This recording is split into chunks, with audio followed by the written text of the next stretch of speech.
Hey, welcome to a My Retro Live. I hope you guys are doing good. I see a lot of you in the chat right now. We got over 118 people watching. Thank you guys so much for being here on a Friday night. Let me know if you can hear me okay.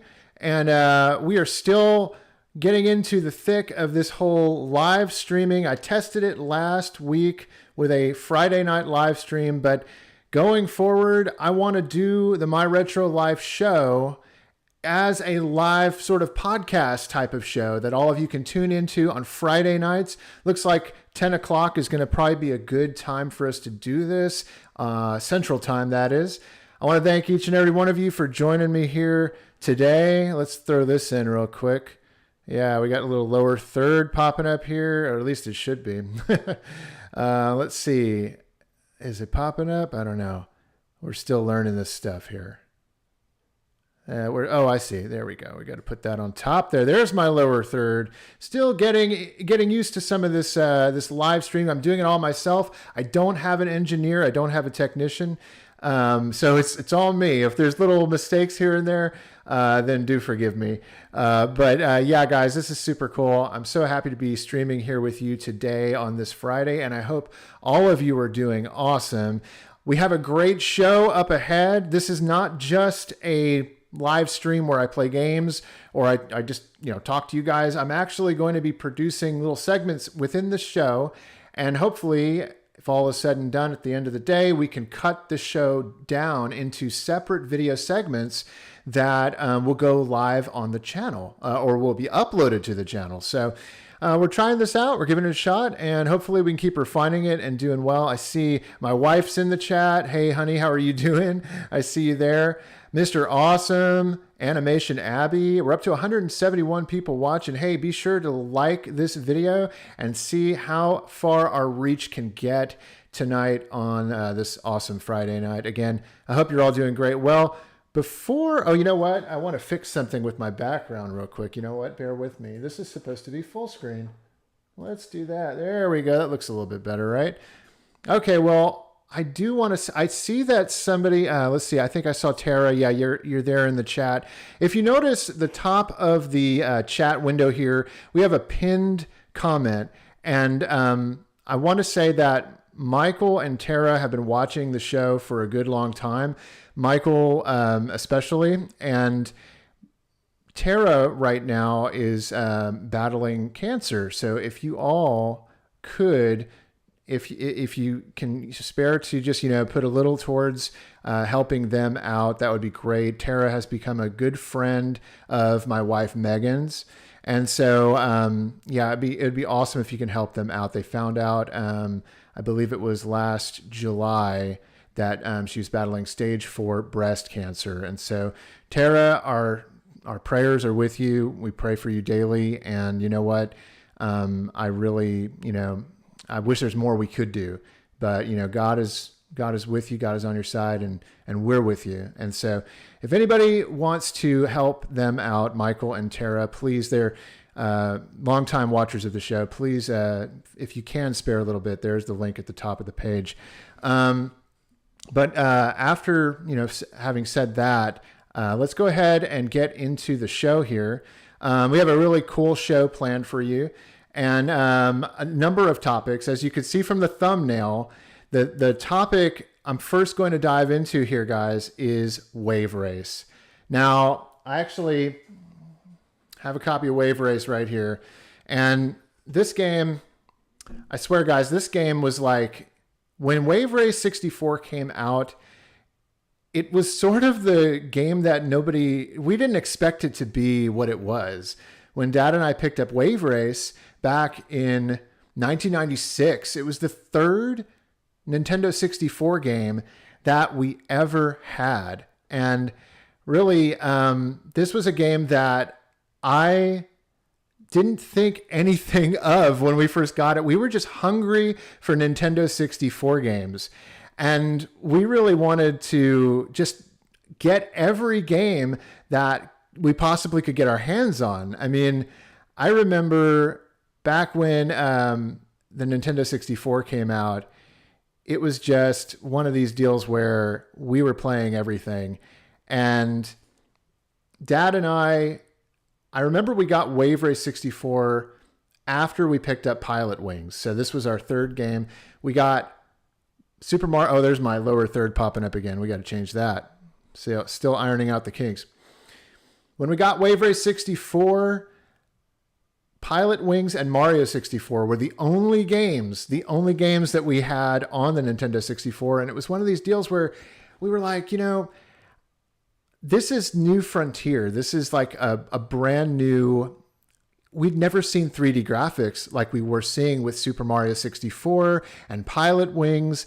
And it made us so hungry for anything else because the wow factor of these games, guys, the wow factor was just unbelievable. And so here comes Wave Race 64, an unassuming title.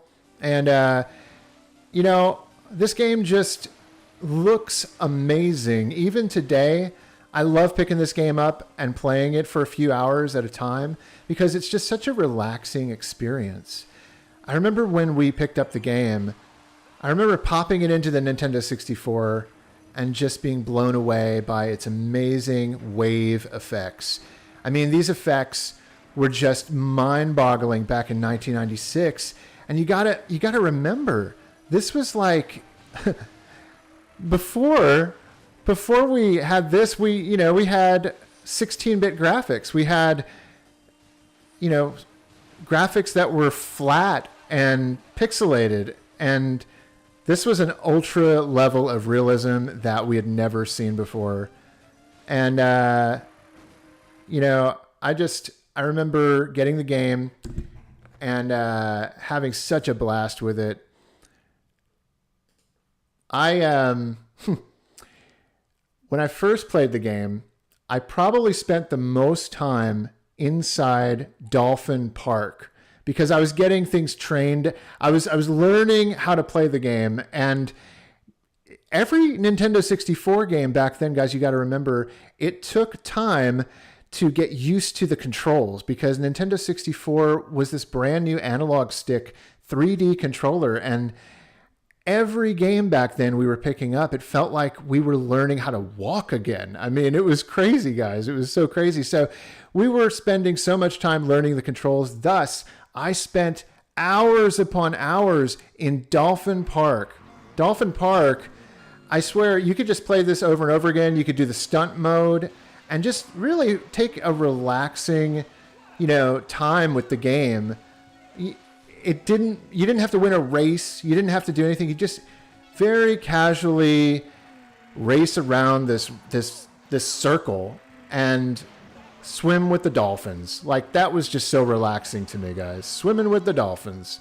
And that's what Wave Race really feels like to me. Wave Race feels like a game that you can just honestly relax with. It's almost like sitting in a spa, or just, there's other games like Doom or, other first-person shooters, action games. But, man, Wave Race 64 was a way to relax. And I to this day, as I get older, I appreciate that because life can get pretty hectic and life can get kind of crazy. And you know what? It's good to relax. And this game is such a relaxing game. We got a super chat coming in from Eugene. Let's see. I might have to readjust. Give me 1 second, guys. I'm going to reconfigure the YouTube chat. We had a little bit of an error here with the YouTube chat. So I'm going to go ahead and fix that right now. We need to do... let's see here. Bear with me as I fix this. Studio Live. This is it. Yeah, there we go. Awesome sauce. Okay. I'm going to blow this up a little bit bigger for you all to see. Thank you all so much for tuning in on this Friday night. 371 of you watching. This is the very first My Retro Live show. We're going to be doing a number of videos and covering a number of content here in this live stream. And let's go ahead and center that. There we go. Live stream from Eugene. Super chat from Eugene. Thank you so much, Eugene. He says, here you go, Tyler. Hope the issue with YouTube has been fixed. I know the feeling the issue in my case in the view counts. Continue the amazing content and memories. Thank you so much for that, Eugene. Yeah, you know, when we did this as a test last Friday, we had a bit of an issue with the live stream and things got dropped. I'm not sure why, but it seems like everything's running smoothly. Let me know if anything doesn't run smoothly, and we'll try to change things up. And as we go, super chats that come in, I will always take a moment to pause and reflect on the super chat. If you guys have an awesome memory with Wave Race 64, which is the video we're covering right now, this game, please leave a super chat, and it's going to make its way into the video. Anyway, getting back to my memories of Wave Race. I remember Dad in particular was just so blown away by this game. And I remember he played this game a lot. And here's a funny story, guys. So Dad, at the time, my mom and my dad had separated and actually were in the process of getting divorced. And we've covered that on the channel before. Well, there was a woman that he worked with that he had a bit of a crush on. And her name was Mary Chatney. I remember this like it was yesterday. And who knows, Mary, maybe you're watching. Oh my gosh, that'd be crazy. But Dad had a crush on this lady that he worked with. And I think she was a sales rep or something. And he named the female character in Wave Race. You can see her. Uh-oh, there goes my microphone. Hold on one second. Bear with me.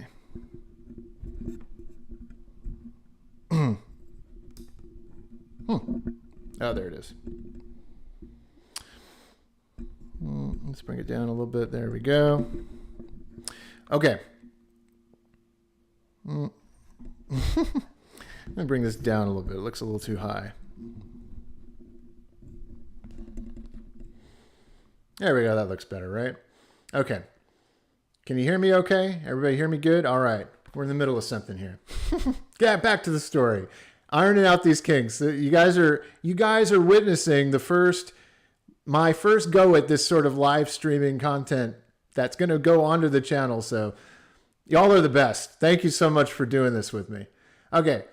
So Dad had a crush on this lady he worked with. Her name was Mary Chatney. And the female racer right here, you see her right there, you could go into the customization in the character. It's not a creation screen, but you can customize the character names. And so he named the character Mary C. And I'll never forget that. I was thinking back then, I remember thinking, oh my gosh, like what if this lady like becomes a bigger part of our life and my dad starts dating her or something and she sees the character in the game. What if I'm playing Wave Race and suddenly she sees the character in the game? Oh my gosh, that would be too much. But no, I always thought that was so funny. And for the longest time, our game save, which this is not my original copy of the game, our game save had Mary C. That battery backup stayed the same and forever. Every time I turned the game on, I'd always see Mary C. And so I used to play as that character a lot. I used to really the female racer actually she's got great maneuverability, and she's kind of good for beginners in this game. But Wave Race 64, I don't know. There's so many memories surrounding Wave Race 64. I think because of the time it came out. When Nintendo was really trying something brand new with the Nintendo 64 3D graphics, these wave effects, I mean, it's hard to explain to somebody who doesn't understand the leap in graphics from 16-bit to 64-bit. Don't even think about like 32-bit. That's a whole nother thing. If you were jumping from like, say, a Super Nintendo and you didn't buy a Sony PlayStation or a Sega Saturn and you jumped right to Nintendo 64, this was just otherworldly. It felt like the future. It felt like science fiction. And it was one of those weird feelings where it's like, this is now reality. Like this is stuff we've been dreaming about for years. This idea of 3D graphics at home in our video games. You know, Mario 64, he was running around and that was amazing to see Mario like that in 3D. But then to take it to the next level and have these like racing games where, gosh, I mean, the wave effects looked so real. And I got to say, this was an interesting period for me in my life because I was kind of trying to maneuver through my parents' divorce, right? And as I mentioned, this game with all of its amazing qualities, I think the thing that really stands out for me is its soundtrack. There's something about the soundtrack that was very relaxing and very soothing, and you can't really understand or get this stage is not a good example of the relaxing music, but the game has so much relaxing music in it. And I think for me, I used to play this game to relax in a time when life was kind of topsy-turvy and my parents were going through what they were going through. I would play this game and kind of escape into it. There's the third stage in the game, Drake Lake, and that stage is full of mist. There's this like morning mist, this morning dew, and it's very foggy. And as you're racing through that stage, every lap it gets a little less foggy. And the music in that stage is very, very soothing. I remember loving to get to that stage and just loving how it made me feel. I mean, it made me feel like, I don't know, it was very tranquil. It was peaceful in a time when I really needed peace. And so 96, that was the year that all this was happening in my family. At least that was the start of it. And so I've mentioned it before with my Zelda video, my parents' divorce. You know, the Zelda video really kind of highlighted that. But that was 98, and I was still kind of recovering from a lot of what happened with that. This game represents the beginning of all of that. And so for me, this one is just, it's a real special one, guys. You know, Shigeru Miyamoto, he was producer on the game, and it really shows because like there's so much love and care put into the little details of this game. Just little moments.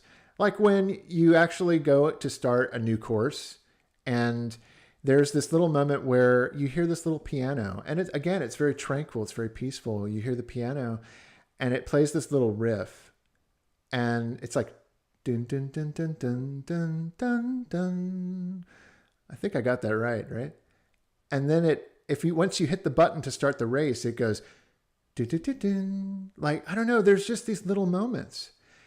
The game is full of little moments, and I love that. I eat it up with a spoon. I'll play this game every year or so. I'll pop it on, and it really, if I'm having a rough day at work, if I'm just like, you know, life is hard, I'll pop it on, and it's very relaxing, and it's just a flood of memories come back. Mostly the good ones.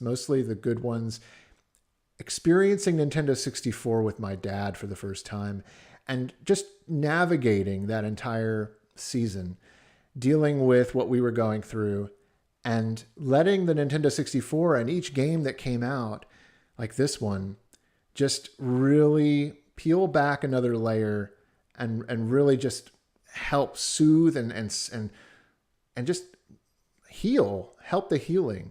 I mean, it didn't heal completely, but it sure helped. And we bonded over these games. It was really a season. Every Nintendo 64 game that came out, it felt like we were picking them up, and it was because each game was like helping heal from what we were going through around that time. And it's a shame because the GameCube game, now when the GameCube came out, we got Wave Race Blue Storm, and that game, Wave Race Blue Storm, was really not as good. It's kind of crazy to me, guys, because, I mean, Wave Race Blue Storm, here it is right here, I'm holding it. This is a good game. It was a launch title for Nintendo's follow-up console, and there was so much hype for me when this came out, and when we got the Nintendo GameCube, we were so excited. And for this game to basically, sorry, 1 second, guys. I want to double check one thing. There we go. Okay. I apologize for that delay. Wave Race 64 was a game that set the tone for Nintendo 64. And GameCube, there was a whole new vibe with GameCube. I mean, first off, it wasn't a Mario game that we got with the GameCube. We got Luigi's Mansion. Nintendo was like really trying to change things up. And with Wave Race, we thought, oh man, this is going to be more of the same, but better. 128-bit graphics. We thought Wave Race Blue Storm was going to just blow us away like the Nintendo 64 game did. And in actuality, there's a lot of flaws with this game, a lot of things that just really weren't very good. The controls were terrible in comparison to the original Wave Race 64. I mean, the controls in Wave Race 64 were tight, and you really felt like you were in control and able to maneuver this giant jet ski bike across the waves as they're crashing. And Blue Storm, man, Blue Storm just, it didn't really, it was, the controls were bad. There was something wrong and off with the character designs too. It felt like it was made by a different studio, and I do believe it was. And the thing that really gets me, like I said before, the music from Wave Race 64, that was amazing.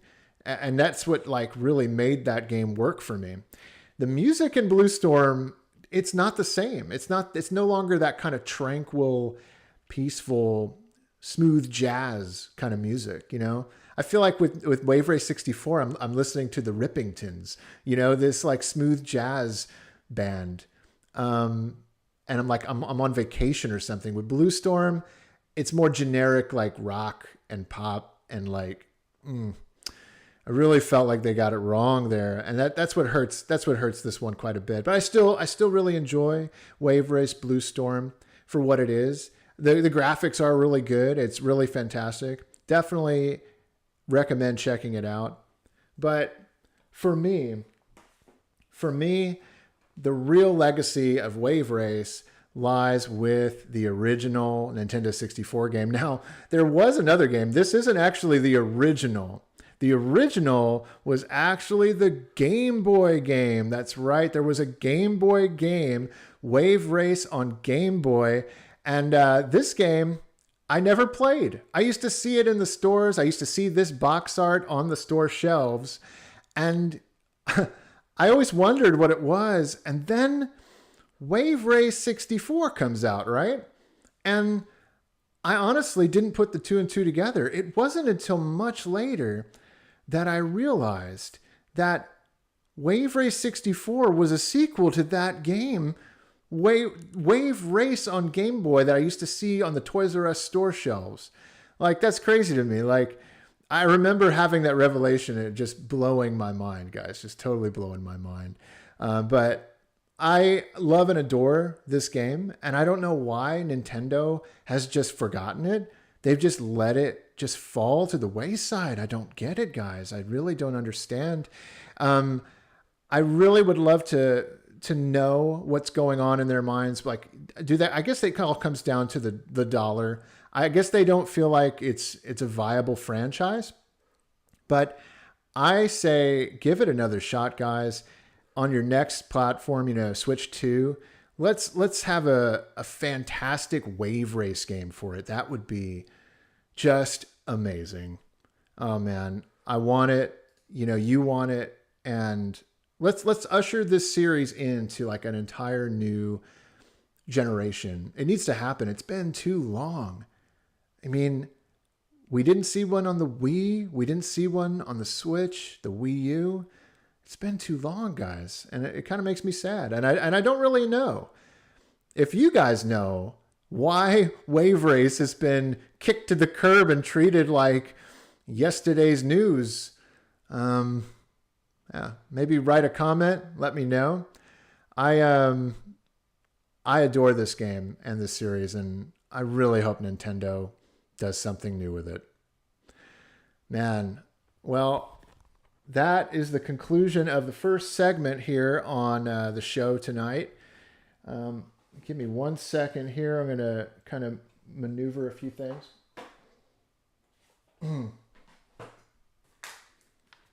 Drink some water. How's everybody doing? You guys hanging tight? Did you like that? Was it a good segment?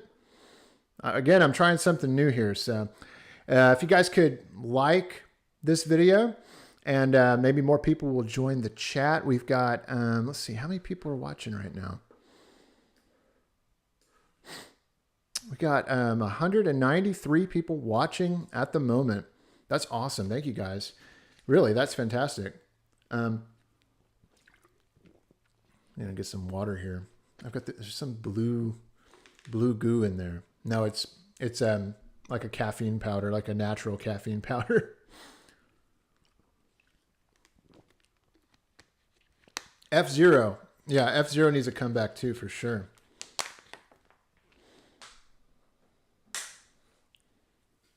Terry, thanks, Terry. Glad you thought it was good. Dope segment. Definitely cut it up later. Yeah, that's the idea. Going to cut them up later. Produce the segments live. That's the idea, is to kind of do a show every Friday. And we're going to go ahead and archive the show on for Patreon. Patreon people. Anybody who supports the show on Patreon can view the entire uncut live stream. Just $1 a month or more gets you access to all that stuff, all the goodies we're putting up on Patreon. Definitely, if you want to view this live stream again in its entirety uncut, this is the way to do it.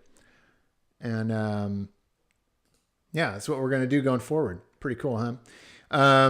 Are you going to Midwest? Let's see. Let's jump over to the chat real quick. We got Justin Leclerc. Thank you for the super chat, man. He says, are you going to Midwest Gaming Classic April 5th? No, that would be cool if I was, and I really want to hit some cons this year. But no, I'm not going to that one. We are actually, some of you know this already, we're expecting our second child around that time. So that is definitely a no-go. That is definitely a no-go. Yeah, so let's go ahead and jump into our next segment. And that segment is going to start with our favorite My Retro Life cast member, my good old Aunt Michelle. Come on. Ooh, ooh, ooh, ooh. Atari games from Uncle Mark, for me and you.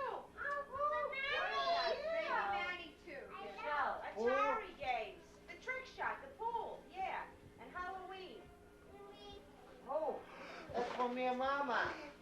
And Baby Man. Oh, that's you, Uncle Mark. Yeah, my gosh. Aunt Michelle and Uncle Mike getting Halloween. Oh my gosh, Atari games like Halloween from my dad for Christmas 1983. Oh my gosh, it's so crazy. I'm so happy that I found that footage. And it's just amazing when I look back on my family getting Atari games back in the 80s before I was born. It blows my mind, guys. And I've been wanting to do this for a while. I actually want to go ahead and talk about my top 10 favorite Atari 2600 games. The Atari 2600 was one of these consoles that I didn't get to experience until I was much older. Well, the first time I ever experienced it was actually when I was 4 years old at my cousin's house. That same Atari that Aunt Michelle and Uncle Mike had, by the time I was 4, they had put it in the basement. We are here in my cousin's basement in this video footage right here. And it's a really cool pinball machine that they had. Don't know what happened to that. I think that's long gone.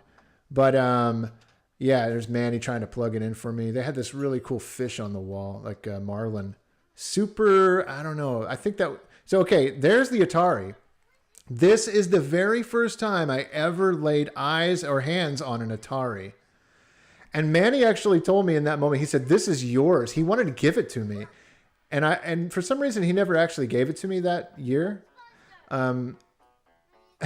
Mikey thought it was Ghostbusters that he turned on, but actually they're playing Tunnel Runner. Tunnel Runner on the Atari 2600. There it is. Dad getting a shot of it right there. That was the first time I ever experienced the Atari 2600. And at the time, I didn't know what to think. To me, that was just some like really old console that, I don't know, it was my first revelation as a kid that there were consoles before Nintendo. I just remember thinking this is like a really old thing. And it wasn't until later when we started collecting video games, when we started getting more consoles, I was starting to hear stories from Dad about the Atari 2600 and how it was this console that basically ushered in this entire video game thing. It was the OG, the original. And eventually I asked my dad, I said, "Dad, I want to start collecting Atari." And we would find Atari games at Radio Shack, in the back of Radio Shack catalogs around 1994 when I was 8 years old. Radio Shack was offering up Atari games. And so this really caught our eye. And I used to question more. You know, Dad would go there to get like cables and different electrical things. And so I remember I asked a lot of questions about Atari back then in 1994. And then Dad decided, you know what, I'm going to surprise him with it. He actually reached out to Telegames, which back then we didn't have the internet, and it was a mail order company at that point. Oh my goodness! Let's see it. Wrong clip. There's the clip. There's me getting my Atari 2600 Junior. It's it. In the box. In the box. Look at that. What does it say? Atari 2600 version, the world's most popular video game system. The authentic video game system in a new compact size. Fun for the whole family. Plays hundreds of games. Does it have any pictures on it, like Sega? Ooh! Let's see it. Mrs. Pac-Man. Gentipede. Centipede. Gentipede. Oh man, if only the game was called Gentipede. That's so funny. Anyway, I got the Atari that day, and my entire Atari journey really took off at that point. And we started collecting games like crazy for the Atari 2600, to the point where I had an entire row of games on my wall. Are those games? Yep, they sure are, Dad. Look at all of them. Look at all those Atari games. Nintendo. Oh, what is that? For Atari? Could it be? Yes, it is. Sega started with Atari. Man. And there's the Master System. Oh, there's my Master System games. Holy cow. Collection. Man, you got some new Atari games since last we saw. A collector's item of them all. Indiana Jones and the... Yeah, I'm going to lower Dad a little bit there so y'all can kind of hear me over him. But this was just amazing. What an amazing time of collecting. I remember this period so well, and I just remember collecting Atari games with my dad. And, you know, he was holding up Raiders of the Lost Ark there a second ago, and it really felt like we were finding these treasures. We were going on these adventures together, looking at pawn shops, looking through old electronics store catalogs. We were on a mission to find old video games, and man, some of the best days. I mean, some of the best days. Collector's item. Star Trek 2600 game from 1982. Give me a break. This is a good game. Based on the arcade classic Congo Bongo by Sega. Yes, even this game Last but certainly not least, Buck Rogers, Planet of Zoom, yes, on the Sega for the Atari 2600. Can't beat these rare classics from the early 80s. And thanks to Aunt Michelle, Cousin Manny, Cousin Mikey, and Uncle Mike, we've got original classics that they gave us from their collection. Adventure, Asteroids, Tron, Adventures of Tron, Video Chess, the original Combat Breakout. Check out this Combat, you won't believe the box. Pac-Man. Check it out, the original from 1978. Unbelievable. What a...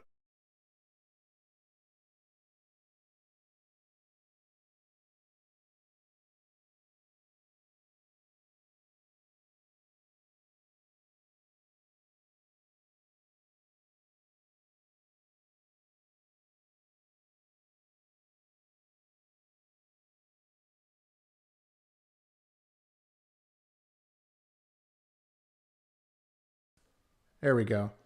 I was muted. Let me come back. Here we go. I'm back.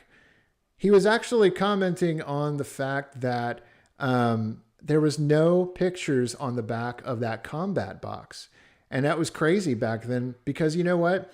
Like back then, there wasn't a precedent for having video games on the back. So let me go ahead and... It's so funny. My family is shouting to me to help me unmute the live stream, but I've already done it. I've already fixed it. Let me gather myself here. Okay, we're back. And you know what? Let's go ahead and jump right into this. Atari, as you can see, means so much to me. And I want to go ahead and talk about my top 10 favorite Atari video games. We're going to do it live here on the stream. And if anybody does throw in a super chat on any particular game as we go through, I will definitely take a moment to read the super chat. And I hope some of you include some awesome memories. Let's go ahead and jump into number 10. Which is Gremlins. Gremlins on the Atari 2600. Now, the reason why this is number 10 and even on this list, some of you might be like, why is this even on your list? This is not really known as a top 10 Atari game. I don't think this makes a whole lot of lists, but it just barely made it on the list because Gremlins was one of my favorite movies of all time. I absolutely adored the original Gremlins from 1980, I believe it was 1984. And it's a Steven Spielberg classic. And I was loving Steven Spielberg movies when I was a kid around this time. From that era, The Goonies, Gremlins, Poltergeist, you name it, man. Spielberg was my favorite film director back when I was a kid. And Gremlins had an amazing Nintendo game, I should say. There was an amazing Nintendo game that was called Gremlins 2. It was actually based off of the sequel to Gremlins. And I adored Gremlins 2. Gremlins 2 was actually one of my favorite NES games. I used to play that game and I beat it. I remember just loving Gremlins 2 and actually renting it. That was one of the games that we rented so many times and never actually owned when I was a kid. But I loved Gremlins 2, the game, so much that we rented it over and over and over again to the point where I eventually beat it. And it's a tough game too. So when it came time to collect for the Atari 2600, I was like, I need Gremlins. I need Gremlins. And Gremlins is kind of a rare Atari 2600 game. It really is, guys. And I really recommend it. The gameplay is a lot like Kaboom. If you've ever played Activision's Kaboom, you have to basically go through this whole, you see it right there on the screen. Instead of catching bombs like you do in Kaboom, you're catching the gremlins and you're making sure they don't eat after midnight. Those are hamburgers on the bottom of the screen. And you got to make sure they don't eat after midnight. And this is like a scene 1. And there's a second stage after this, which I think is coming up right now, or just a little bit. In the second stage, they have become gremlins. Yeah, here we go. We're about to go into that second stage. And in the second stage, as you can see, they have become gremlins. They're hatching out of the pods. And it's more like a Space Invaders type of game in this stage. And then when you get through this stage, of course, it repeats. And there was nothing wrong with that. You know, Atari 2600 games were really simple back then. And it was all about challenge. And it was all about high score.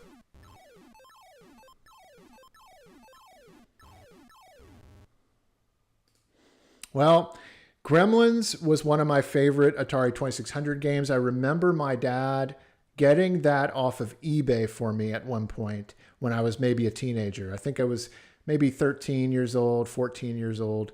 And Dad got that for me off of eBay. He knew how much I wanted it, and it was, we weren't finding it in the wild, you know, we weren't finding it. So it was very hard. It was one of those early games that we went eBay with. And I got the game. Unfortunately, that was not caught on video. I wish I could show you video clips of it right now. But my number 9 is going to be another franchise-based game. And that is Spider-Man.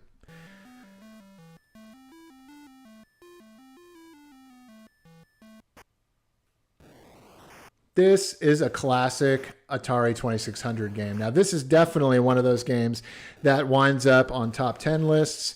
Maybe not everybody's top 10 list, but there's a lot of people who have a lot of love and admiration for this game, for what it did for video game, you know, comic book, movie franchise adaptations to video game format. I mean, that was just something new altogether, guys.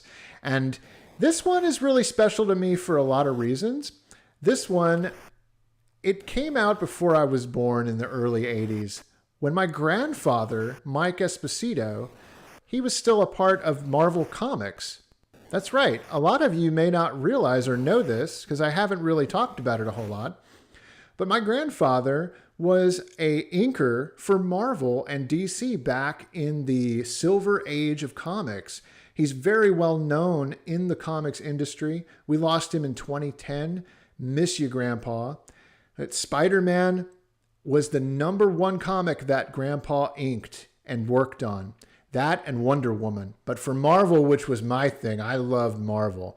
I loved all things Marvel, and even to this day, I'm so much more a Marvel fan than I am a DC fan. But my grandfather, I love him and I miss him. And because he was still a part of Marvel in this era when Spider-Man came out on Atari 2600, there's just something really special about the Atari 2600 Spider-Man game for me. And I love being able to play that game. In fact, I think I have it right. Yeah, here we go. Here it is right here. This actually was a game that, you know what? Let me start that over. Spider-Man, the one I'm holding in my hands, I want to thank Jacobians. He's not with us here in the chat. He's usually our moderator, but he's busy at Game On Expo hanging out with all sorts of cool people. So, hey, shout out to Jacobians. Thank you so much for not donating, but lending me Spider-Man and some other games to showcase here on the show tonight. This is his copy. And I used to wonder if, I don't know if you can really see it there. I'd have to I'll go to a box art screen when we upload the video. But I used to think that I used to wonder, did Grandpa do this artwork? Because it's Spider-Man artwork. And you know what? I've done some research and I don't think Grandpa did this artwork. It would have been so legendary if he did. But as far as I can tell, he did not.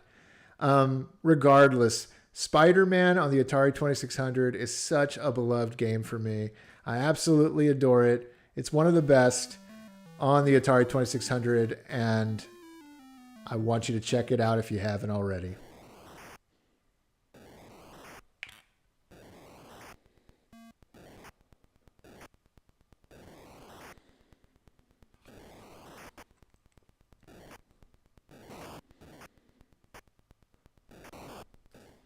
All right, well, coming in at number 8, it is Tunnel Runner. You saw it earlier in the video when I was playing it in 1990 with my cousins. The first Atari 2600 game I ever saw in my life. And it was this one right here. Another cartridge lent to the show from Jacobians. All of the cartridges that you see me holding on the show tonight were sent in by Jacobians. Definitely check out his channel. He is an amazing creator. You got to check him out. And this game, Tunnel Runner, it's special for a lot of reasons. Not only was it the very first Atari game I ever played or ever saw, but Tunnel Runner, actually, it kind of is the unofficial theme music or sound effect. There it is right there. To my retro life. Whenever I do videos, you often will hear that sound effect and bumper on my videos. And Tunnel Runner is just such a unique game. I just love how this game is like a 3D game in an age where 3D was absolutely unheard of. I mean, this game really, truly, broke so many boundaries, or, it was so groundbreaking that a lot of people don't talk about it. And it kind of boggles my mind. It blows my mind that, this one isn't more talked about. And there's a lot of funny stories about this game, and my cousins. Manny would play this game as a little boy, even before I was born, and it would scare him so much. If he was here right now, he would talk about it. But this is a game that, as you walk through the corridors, you encounter these monsters, these creatures, and it's so freaky. Here, you hear that sound? That is actually one of the monsters getting close. And it's one of those games that is incredibly suspenseful, especially when you're a little kid playing it at night. Oh my gosh, crazy stuff, guys. But what a groundbreaking game. It was released by CBS Electronics, and it's definitely a more rare title on the Atari 2600. It's not, the rarest game, but man, it's uncommon at the very least. And if you ever get a chance to play this game or even own it, definitely, it's got to be in your collection. It's a special one for the channel for basically having the sound effects, but oh man, this one is very special to me in my memories of video games. This was the first Atari game I ever played.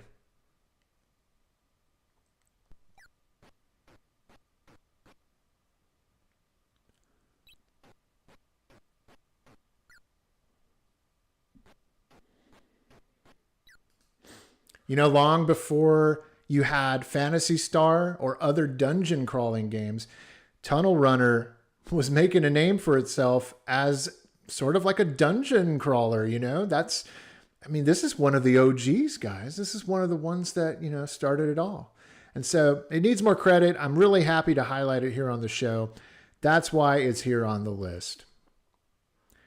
Now, our next game on the list is actually the first Activision title, which is strange to me. You'd think honestly, Activision was such an amazing company for the Atari 2600. You would think that the entire list would be Activision games.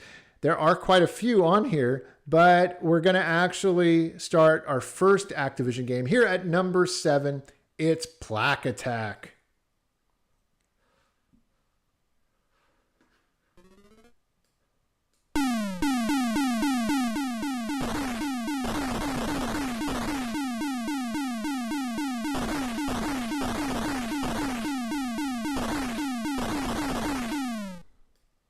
Now, Plaque Attack is one of these games where it's so innovative that I can't help but love everything about it. Now, I love Space Invaders type games, shooters, classic shooters. And here you have a game that I swear must have been developed by a dentist. I think the programmers at Activision, I can't off the top of my head remember who programmed this game.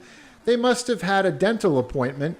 And suddenly, as the dentist was looking in their mouth and asking them what they've been eating lately, he must have had the idea for this video game. And man, what an ingenious idea for a shooter. as you go through each stage, the patient or whoever, you know, the character is, the protagonist who's got his giant mouth open, keeps shoving French fries and hamburgers. And let's see what's on this round. Looks like got some fruit in there. Got to have a balanced diet. And you know what? This is just such a great game. Instead of a spaceship, you have a toothpaste, a roll of toothpaste. And if the fruit or the enemy gets to your teeth, it starts rotting it. And it's just such a unique take on Space Invaders that I just love it. Yeah, it's a mouth. I see some of you in the chat wondering at first, what is this? Are those teeth? I see your comments. Oh man, it's crazy. What an ingenious idea for a game. And leave it to Activision to do something as crazy and zany as this. It's one of their most original games, if you ask me. And I used to love playing Plaque Attack on my Atari 2600. I played it more on the Activision Greatest Hits collection, or maybe it was called Activision Classics. It was on Mac and PCs. Back in the 90s, it was a PC collection on CD-ROM of Activision games. One of the very first video game collections I ever had or played. And I used to love playing Plaque Attack on there. In fact, I think I may have been introduced to the game through that CD-ROM. What a great, innovative game. I don't hear a lot of people talking about Plaque Attack. It's definitely one of those titles that needs some some more love on the Atari 2600. Well, let's move on, guys. Coming in at number 6, it is Berserk. Now, this is a classic. This is often considered one of the greatest games ever made in the classic era of games, the golden era of Atari and arcades. Berserk is where it's at.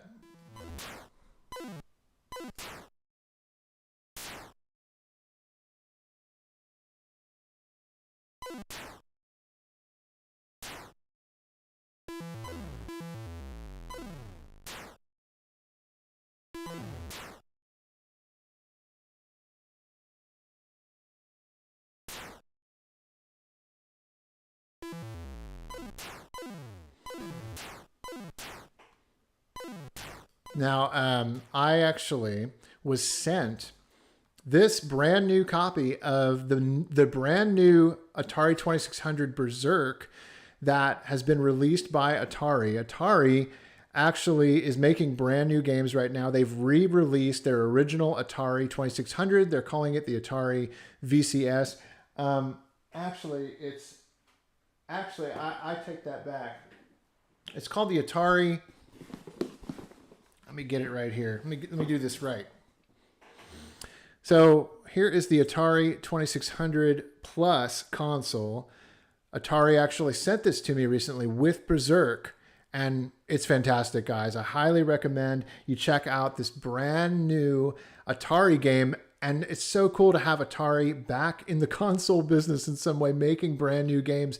Just amazing. Thank you, Atari, for sending this. And if you guys have not yet checked out or even knew about the fact that brand new games were being made and coming out for a brand new Atari console, which is a re-release of the original in HD. It's so cool, guys. You got to check it out. Definitely get yourself a copy. But back to Berserk. I mean, this is just such an addictive game. I love the gameplay in Berserk. It's one of these games that I could play for hours and hours on end because of the addictive nature. Going from room to room, killing the robots and just, I don't know, I just love the animation on your figure. It's one of those early Atari games that really showed a full figured character. It was one of the earliest to do so. And that was really groundbreaking back then because a lot of the early stuff just was like dots on the screen and hard to make out who a person was or an actual character on the screen.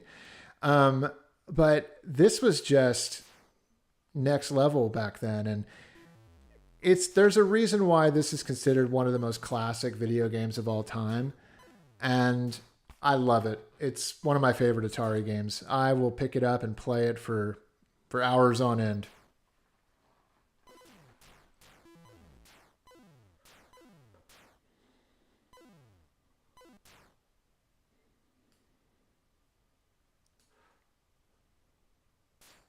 Berserk was actually also one of Dad's favorite Atari games. I used to hear him talk about Berserk all the time. And I actually never collected Berserk back in the day. For whatever reason, we never had it on Atari 2600. But I remember him talking about it, and we just never got our hands on it. I don't know why. But I have played it many times since then, and on various other consoles via emulation, just in the arcades. And Berserk is just so good. It's such a classic. I love it so much. And that's why it is where it is on the list. Let's go ahead and jump into number 5. Now this one, guys, we're back to the franchises. And it's really interesting because I don't think a lot of people have put this many franchise games on a top 10 list for Atari games. I think a lot of people stick with the classics. But I think because of my generation and the age I grew, the era I grew up in, being the late 80s, early 90s, I was really into the Atari 2600 games that felt a little bit more advanced. And some of those were franchise games. This one included.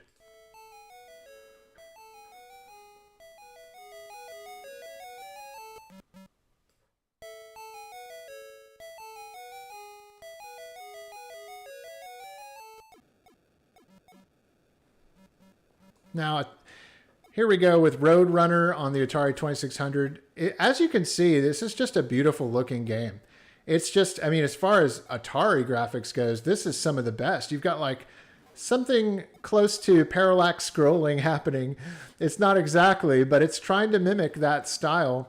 And the object of this game is just like the classic Roadrunner cartoons. You got to stay ahead of Coyote, not get caught by the Coyote, and collect the bird seed as you run down the road. And there's a bunch of different stages here. This was one of the most graphically impressive Atari games I ever saw. And I remember collecting this with Dad back in the day. We got it in one of our great Atari 2600 halls. And man, this just blew my mind. I think I had played the NES game. I remember renting the NES game quite a bit back then. And the fact that this was so close in style and graphics to the NES game really just made me love it all the further. Like I to this day think that this is a golden Atari 2600 game. Unfortunately, it doesn't get released on collections or talked about much because it's a franchise game. And it's one of the best franchise games I ever played in my life. And really, it's really interesting. When I think about Atari, I often think about Warner Brothers, because Warner Brothers, if I'm not mistaken, you know, Time Warner, they owned Atari for a good portion, for a good while there in the 80s. And it was so cool to see titles like this and Gremlins come out on the Atari 2600. It felt like, almost for a while there, it felt like a Warner Brothers console, right? And obviously, these days, Warner Brothers is in some hot water with especially Coyote, Coyote versus, what's the name of that movie that everybody's talking about right now? Coyote versus Acme. Oh my gosh, I hope it sees the light of day. What a tragedy if that never comes out. That's what you should do, Warner Brothers. You should re-release the original Roadrunner game, the Atari version and the NES version, and other Roadrunner games like Death Valley Rally and Desert Speed Trap on the Sega Genesis. Put out a collection and sell that, and then just do this big celebration and release Coyote versus Acme. Don't let that movie fall into the unreleased, forgotten, and never seen. That movie needs to be seen. For those of you who don't know, definitely check out the articles online. There's a great movie that has been made that has been canceled by Warner Brothers, and it needs to come out. Justice for Coyote versus Acme. If you haven't played Roadrunner on the Atari 2600, you got to check it out. It's one of the best ones ever.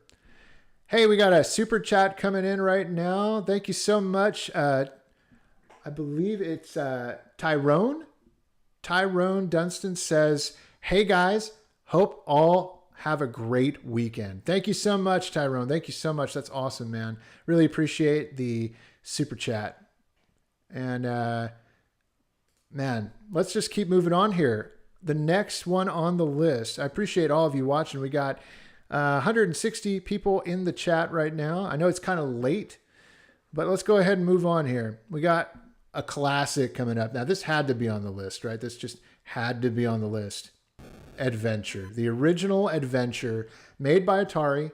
This one is one of the most infamous games of my retro life in that my dad adored this game. The way my dad reacted to buying this game again and owning it, it was like he became a kid right before my eyes when he first introduced me to Adventure. You could tell that this game meant something very special to him, that it was one of the games that helped make him a gamer. When he and my Aunt Michelle and my Uncle Mike and little cousin Manny were playing Atari games back in the day, Adventure was one of those games that really opened up their imagination. I mean, really, this game, it was one of the earliest Atari games, and as you can see, the graphics are really not the best. But graphics are not everything. That's what Atari's all about. It's all about using your imagination and taking you to other worlds. This game was so groundbreaking in that nobody back then had ever played a game really that took you onto different screens. That, you know, this is the original Zelda, basically. Like, without Adventure, you don't have Zelda. Like, this is a top-down kind of like action RPG in a way. Incredibly simplistic. You're just a dot on the screen. You have to really use your imagination here. But Adventure is so beloved and classic for a reason. You got to take these chalices to the individual castles, and then your stage starts again. And oh yeah, I've been a lot of these are from long plays, and when I do the final video, I'm going to actually credit the different people that I used their content, their the games that they captured gameplay of. They'll be, of course, I always leave content when I put out I'll put a lower third showing where the video came from originally. But in this live stream, we don't have that. But yeah, this is just fantastic stuff, guys. Adventure, one of the greatest Atari games ever made. So much of the video game industry, and we owe so much to Adventure. And I had to feature it on this list for that reason.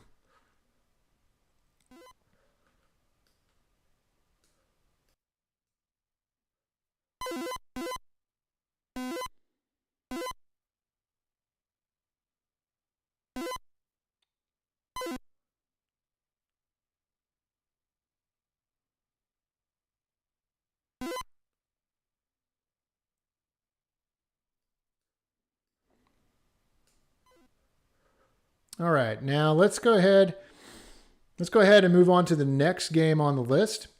And that would be number 3, Keystone Capers. Another Activision game.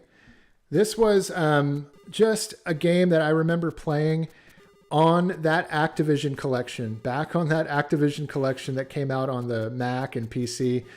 Oh man, I remember playing it and thinking, here's another brilliant Activision game with such an ingenious concept where you are a Keystone Cop chasing a burglar through a department store. It's like supposed to be a mall, and you have to take these elevators up and around the screen and try to catch the robber. And you see him on the bottom of the screen, that little dot moving around by the escalator. That is the robber, and there was just a lot of scope in this game. It's just so brilliantly designed. I mean, look at the top of the screen. You've got this like sunset happening and the city skyline. I mean, it looks so primitive, but it really, what a beautiful game design to have it all here. And look, he's about to catch him. Get him. There you go. And then you move on to the next stage. And, rinse and repeat. This was such a fun one, jumping over. It kind of felt like a combination of Donkey Kong mixed with like elevator action and Kung Fu even a little bit. Kung Fu comes from the fact that you go to these different, floors, and you're traveling right to left. I don't know, maybe Kung Fu is a bad example, but this was a great game. I loved playing this game, and it was so addictive to me back in the day. And again, this is Activision at their very best. Just incredible sprite work. Everything's so articulated. The sound effects are fantastic. They stand out, classic Atari. And, it's almost like he's chasing the robber, the burglar from Kaboom. It's almost like Activision was in their own little universe here. That burglar looks like the guy from Kaboom, which is another fantastic game that almost made this list. I love Kaboom on the Atari 2600. If you guys have not played Keystone Capers, definitely check it out. All right, we're getting down to the nitty gritty here. The last two on the list. And coming in at number 2, we have a game that, I almost forgot about this game. It's so funny. You think to yourself, why would you forget one of your favorite Atari 2600 games? Well, there's so many. There's so many Atari 2600 games, and a lot of them have very similar gameplay. And I almost forgot about this one, but it is truly one of the best. Some would say it's like the best Atari games ever made, and that is Hero. Activision, again, with the heavy hitters. This was such just an ingenious concept of a game. And I loved cavern exploring games. In fact, cavern exploring games were really like my favorite genre of games on the Atari 2600. And Hero just kind of felt like the proto-Metroid. I mean, this game inspired so many games. The fact that you're going down into this chasm, this cavern, where I guess spelunkers are they've fallen into the mountain and they can't get out. They have to be rescued, and you're part of that rescue team. You're the hero, and you come in blowing up walls with dynamite and finding these people way deep down into the Earth's core. As you see the water there at the bottom. It's just another example of brilliant Activision Atari 2600 design. And this was another game that I experienced on that Activision PC Macintosh CD-ROM. That was where I played a lot of Atari games and got to experience them for the first time before I ever ended up collecting them.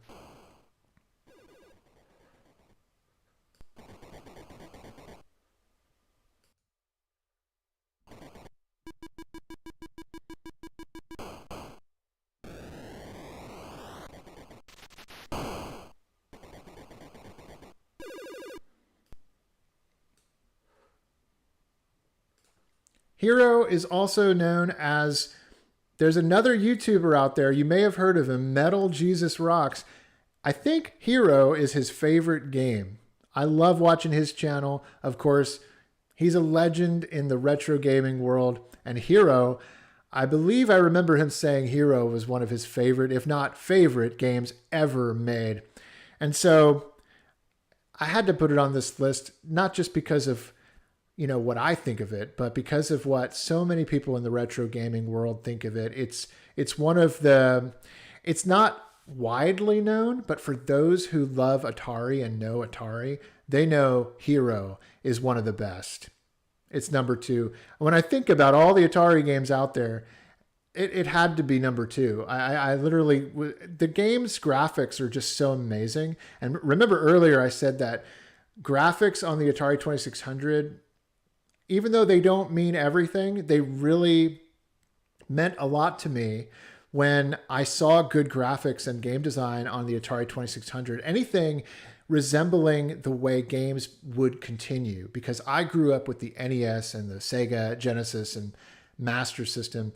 And so to see where it began, to see where those ideas were starting to come into fruition on the Atari 2600, it gives extra points to a game. And so Hero, one of my favorites. All right. You've waited this long. It's time to finally talk about my favorite Atari 2600 game. And that is, of course, got it right here. Ready, guys? E.T. the Extraterrestrial.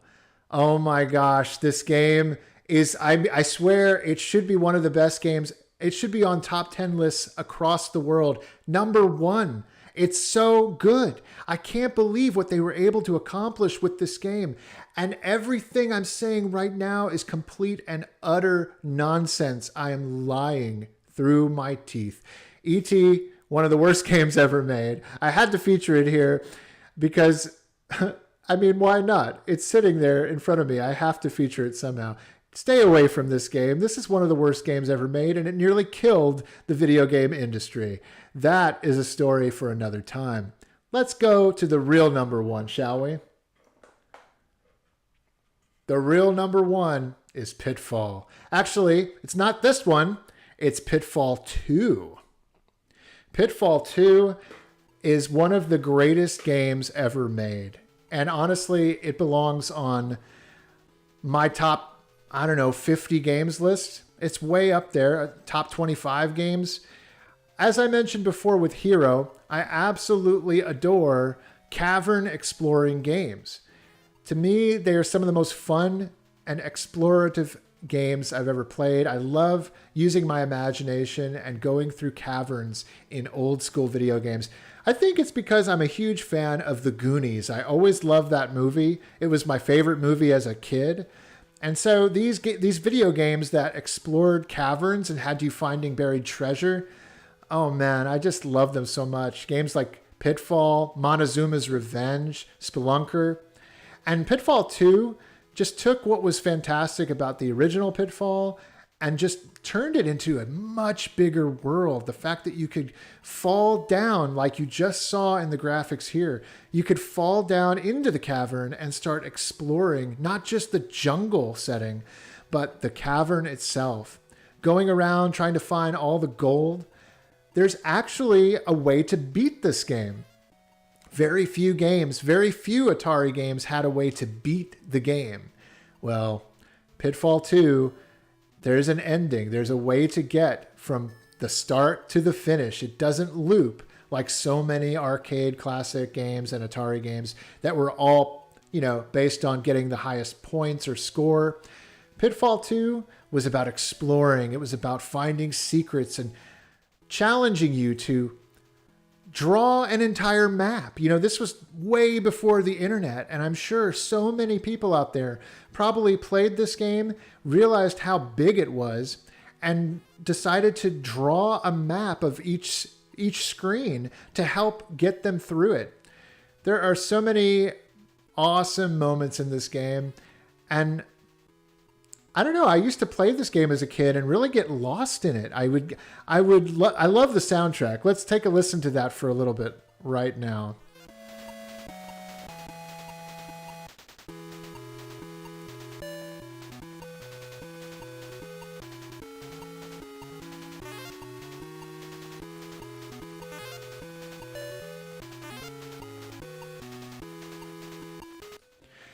It's one of those soundtracks that it's so uniquely designed. I love how when Pitfall Harry, your protagonist, gets the gold, it restarts the energetic portion of the music because it's almost like the emotion that Pitfall Harry is experiencing getting that gold is like energizing him. It's like really making him want to explore more.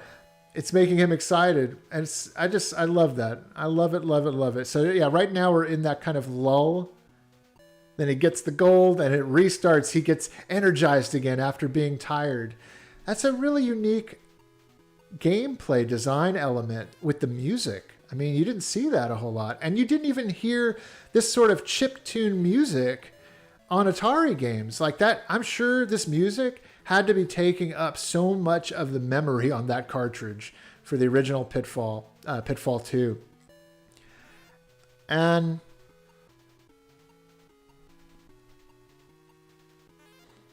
You know, later, Pitfall 2 would be sort of reimagined as Super Pitfall, and that came out on the NES. And Super Pitfall is by far like one of the worst games ever. It's such a bad game. But Pitfall 2, which is on the Atari 2600 and came out before Super Pitfall, is infinitely better. So that's a rare example of an Atari 2600 game being better than an NES game that was, supposed to be next generation.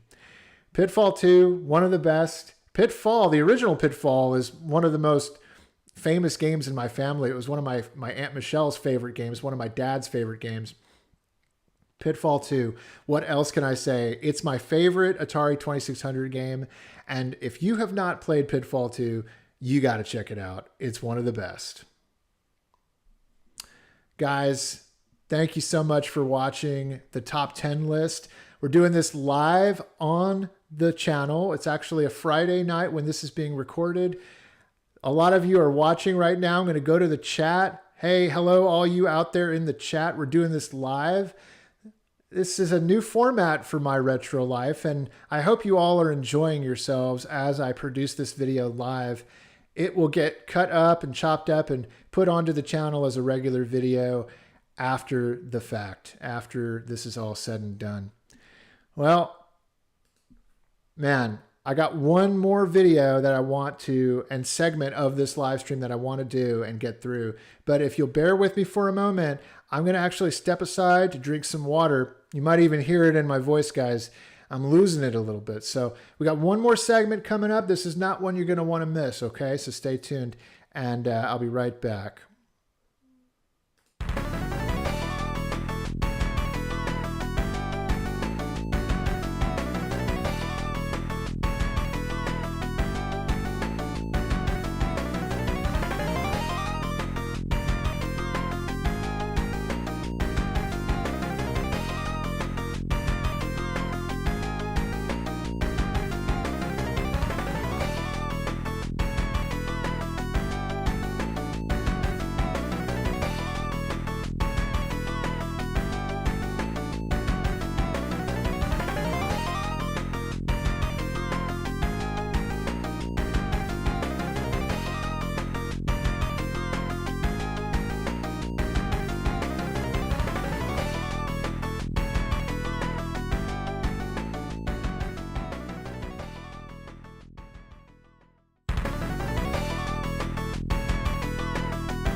All right, we are back and we are going to be doing a new segment here on the live stream. How is everybody doing? You hanging in there with me on this Friday night? Man, this has been so much fun. So far, this has been, I think, a success. I really hope you all are having a good time and you've been enjoying yourselves. This has been a blast for me. We're going to be doing this every Friday night at 10 o'clock, 10 p.m. Definitely tune in next week for more content, more this brand new live streamed show. And hopefully it'll just get more solid, more fluid as we go along. We'll iron out even more kinks. There's a whole lot of kinks that were ironed out from last week's test. I think things are going a lot smoother. Are you all having a good time? Please let me know. The music was from Virtual Racing on the Sega Genesis. That's what that music was from on the standby screen. I mentioned it before. This live stream is going to go up on Patreon. If you do want to see the entire thing from beginning to end uncut, definitely head on over to Patreon. Just $1 gets you access to all of the goodies. All of the goodies. Okay, so for this video, I thought, let's go ahead, or this segment, let's go ahead and talk about my memories with the original Teenage Mutant Ninja Turtles, the arcade game. All right, so the original Ninja Turtles arcade game was one of these games that, for me, it was God tier in the world of video games. When you walked up to an original Teenage Mutant Ninja Turtles arcade cabinet, it was like discovering the most amazing video game ever created. For us who grew up in the late 80s and early 90s and were just saturated with Ninja Turtles mania and love for Ninja Turtles. I mean, it was one of these things where as a small child, it was just one of the greatest things you could ever involve yourself with. The toys, the TV show, the movie that came out in 1990. I mean, guys, I have amazing memories that Dad actually caught on tape of me experiencing Ninja Turtles mania, the original. I'm part of the OG. I'm part of the OG crowd. I'm sure a lot of you watching right now in the chat are. But man, I mean, Dad actually got some amazing video of us. Here we go. Let's check it out. Playing the original arcade game back in 1991.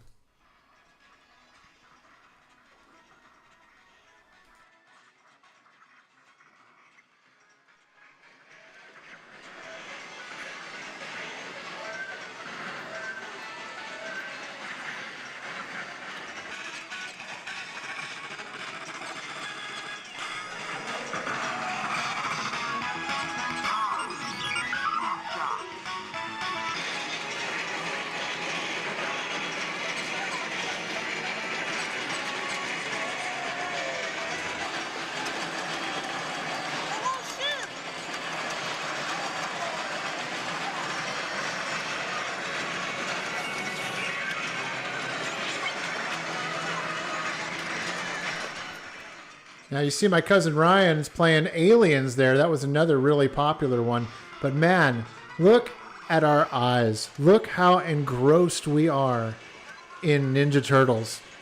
There's Aliens again. Great, great arcade game. I just love the fact that he captured this footage. Fighting the classic Bebop and Rocksteady Save April fight. I mean, when you stumbled upon this cabinet in the arcade, there's Ryan. Don't lose your continue. There you go. He got back in.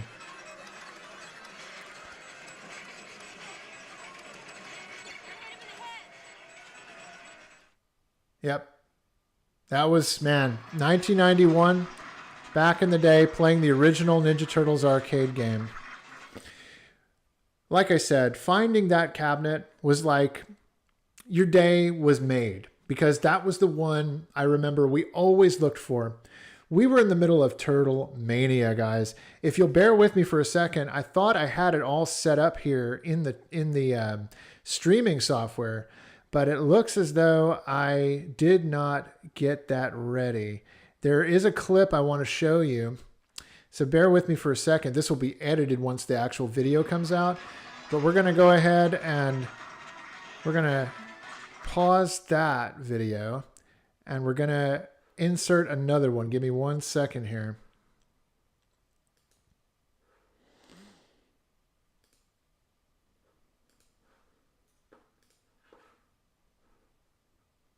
Super chat. Hey, while we wait here, definitely want to point out the super chat. Thank you so much.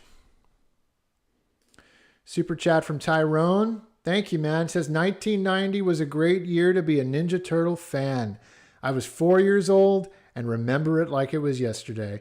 Same here, man. I'm 14. I was 4 as well. I was 4 as well. Okay, let me go ahead and go back to this this clip here. I just need to drag it in here, and I want to show you all. I've never shown this footage before on the channel, so I really hope you enjoy it. It's a really cool glimpse and slice of Turtle Mania that Dad recorded. Okay, here we go.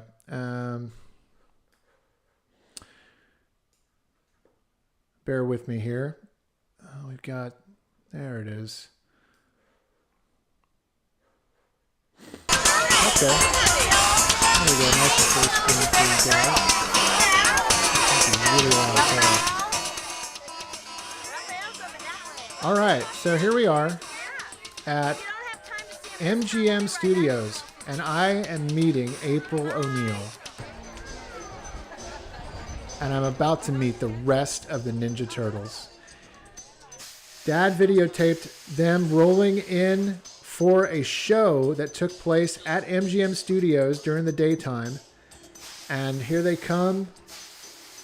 We are about to experience the most amazing little slice, radical slice of 90s nostalgia right here, guys. This is 1991. Check this out.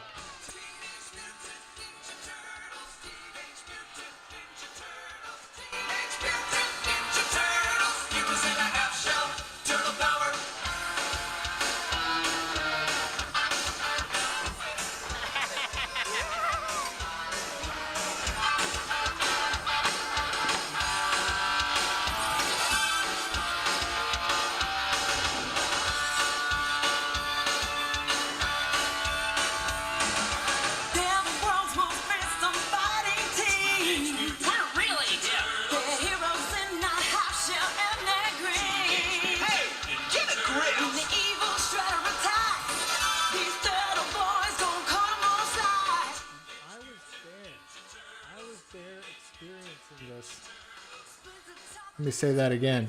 I was there. I was experiencing all of this, and it was just amazing to me.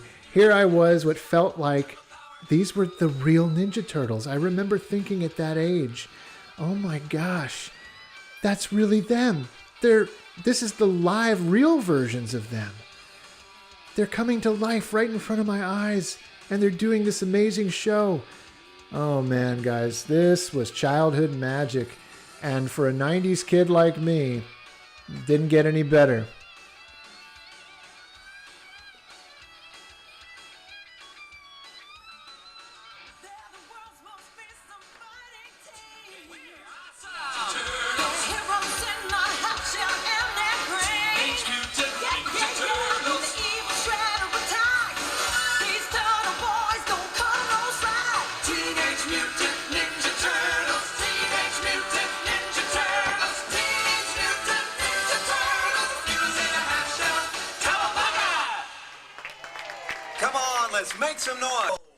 Yep, there I am, just blown away. I'm in awe. And my mom, she's such a good whistler. It was so funny. That guy next to her, was like, oh my gosh, lady, that's a really loud whistle. And there's my mom and I meeting Raphael, my favorite Ninja Turtle, in person. I'm like going nuts. I'm absolutely losing my mind right now. You have no idea. I'm so in awe, and I can't believe what's happening. My mind is exploding. I just look at my face closely. My mom gives him a kiss. Look at my face closely here. I can't believe it. Oh my gosh. Guys, that was what it was like to be a kid in 1991 and just be in awe of your heroes. The Ninja Turtles were my heroes. And we were just so engrossed in so much of the Turtle Mania that when it came to the arcade game, that was the greatest game ever made for me back then. Oh, that's the wrong thing. Hold on one second, guys. Yeah. So here we go. The arcade game eventually made its way home to my NES. There's the original box art. Absolutely adored this game. This game was one of the best NES games, and it's on so many top 10 lists for a reason, because it is one of the greatest NES games.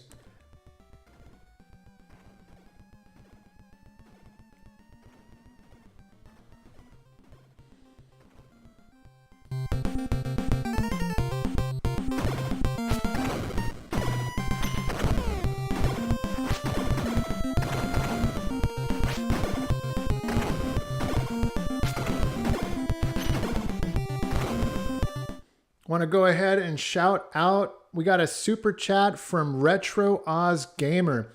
Thank you so much, Retro Oz Gamer, for your $30.99 Australian. I forget the currency, what that's called, but thank you so much. He says, TMNT had big influence on my childhood. From Enzo, longtime patron of the show. Thank you so much, Enzo. That's awesome, man. Thank you. I appreciate that.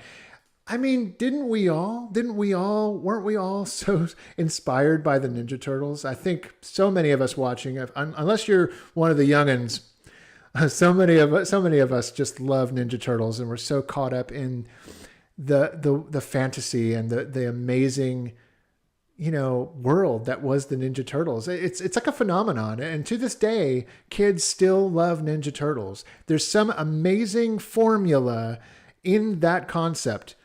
Teenage Mutant Ninja Turtles, Heroes in a Half Shell, Turtle Power. It's crazy to me. Anyway, guys, when the arcade game came home on the NES, we were just blown away.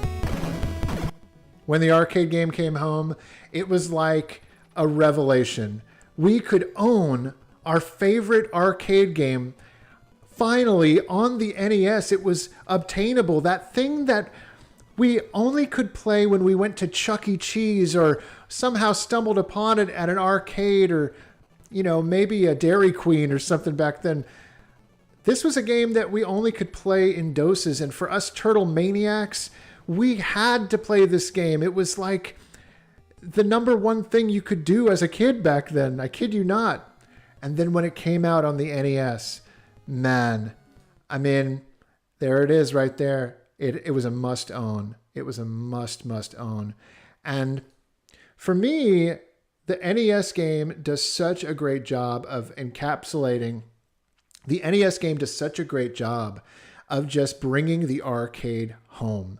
And I don't remember another game back in the 8-bit era that was such a good arcade conversion. I mean, it wasn't 4-player, but it was 2-player, and oh my gosh, it was the closest thing you could get to having that arcade game at home. And me and my buddy Brian, oh man, I would walk to Brian's house every day because he owned this game, and I didn't. For some reason, we didn't own this version of Ninja Turtles until much later. For some reason, in 1994, I think we got it. But I would rent it, and I would also play it at my friend Brian's house, who Brian has been featured a lot in the My Retro Life series. He's been on the show a bunch of times. And I would walk down the street. He lived about a block away from me. And I would walk down the street, and with so much anticipation, I would get ready to go to his house for a round of Turtles Arcade on his NES. Every time we'd play, I would be Leonardo, and he would be Raphael because he owned it. And so both of our favorite turtles, if I remember correctly, were Raphael. And we would often like kind of have to fight over who got to play Raphael. And so many times I wanted to be Raphael, but I got stuck with Leo. He was my second favorite at the time. And let's see. Yeah, here's the arcade game. Oh, wait, you know what? Let's go back to the NES. Yeah, there we go. This was such a fantastic Konami game. I mean, talk about Konami making a name for themselves back in this era where you could just trust Konami for any franchise in any game, and you knew that they were going to knock it out of the park. This is where they built their legacy. Like, this is where it really started. And the Turtles series of games that they put out were phenomenal, guys. And this one is probably my favorite and definitely most nostalgic. Like I said before, it was one of these games where, as a Turtles fan, if you had the chance and opportunity to play this game with a buddy, it further made you feel immersed into that world of Ninja Turtles and made you feel like you were a turtle, that you were a turtle, and that you could live out that fantasy in the game. It was so cool. And I got to tell you guys, back then we used to make believe we were Ninja Turtles. We would play Ninja Turtles in the front yard. I don't have the clip queued up right now for you all to see, but I will in the final video. I actually would play in the front yard. I'm sure so many of you did, with your friends. There was a time my cousin Ryan came over and we were all playing Ninja Turtles in the front yard and battling each other. Ryan was the Shredder and we were all the different turtles. And it was just a blast. And man, I gotta say that it was one of the greatest times to be a gamer, because there was just this little bit of magic when it came to, let me see here. Yeah. There was just this magic when it came to this game on the NES.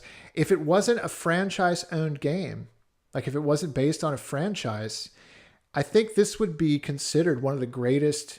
You know, it would be on lists more often and be released more often, be re-released more often and over the years.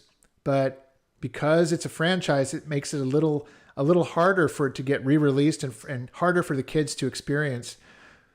Thankfully, we do have the Cowabunga collection that came out just recently from Konami and Nickelodeon, who now owns the franchise.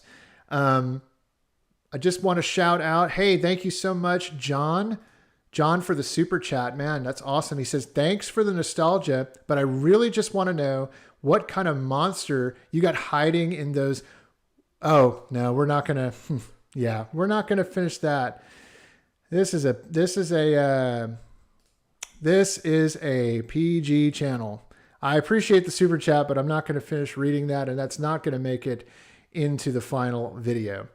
So, no, John. No. Okay, we're moving on, and don't send that again. Don't send anything like that again. PG channel, remember. And let's see here. I got to really read these before I go live with them, huh? Let's see here. Let's let that other one disappear. And I'll go to this super chat that just came through. Here we go. From Omega. Thank you so much, Omega. We are all turtles at heart. Yes, we are, aren't we? I think so many of us. There was just this magic with the Turtles back then. And I'm so thankful for the NES game. I really am. I'm so thankful for it. And the arcade game that it originally came from. That arcade game really, for me, is like, oh my gosh, you know what? So much of my childhood memories and magic is wrapped up in that arcade game. When it comes to video games, you know, like so much of it is wrapped up in that game. And I'm so thankful for that game and the memories I have with it. Almost too many to count.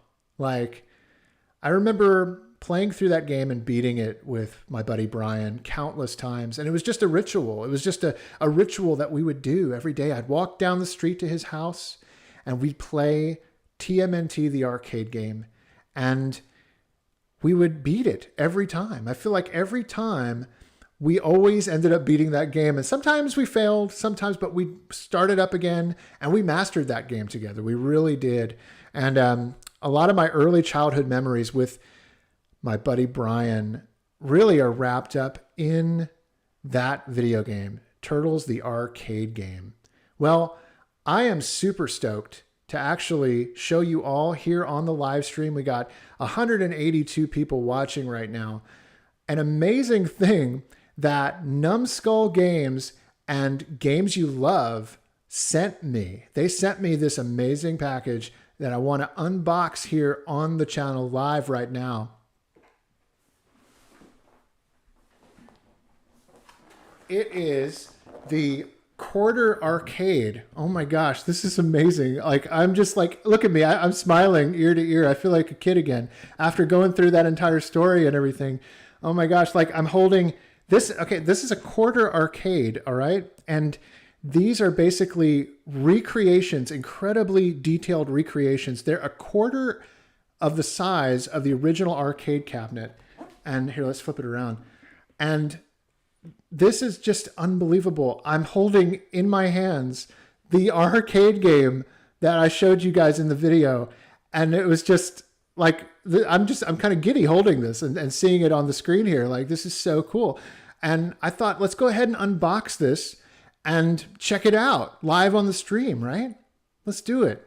Okay, give me a second here. All right. You see it okay there? Let's move it about right here. Thank you, Numbskull Games and Games You Love, for sending this in. This is just unbelievable.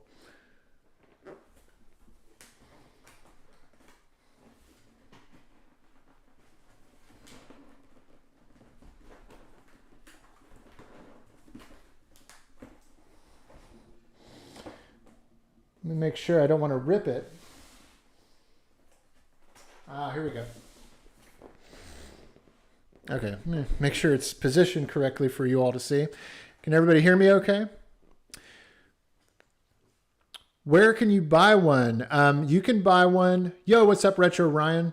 How's it going, man? You can buy one at Numbskull. I'm going to actually pull that up. I think I have that set up here.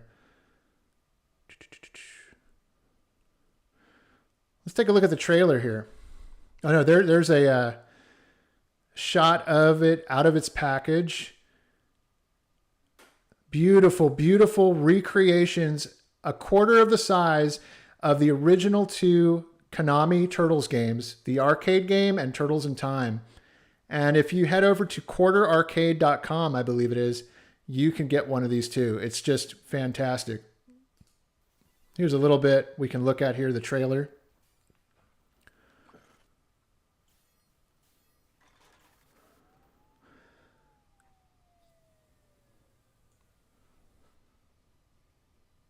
Yeah, and when I found out about this, I was so blown away by the concept because, you know, I'm one of these guys that really has a... Sorry for the audio problems. I'm one of these guys that has a hard time. I don't have the space to actually own, you know, arcade one-ups or the actual arcade cabinets. So this is just ingenious for guys like me who don't have enough space to really have an actual arcade like so many collectors are doing these days. I could get these classic arcade games at a quarter of the size. It's just so ingenious to me, and I'm so excited that this thing exists. Look at this. It's beautiful.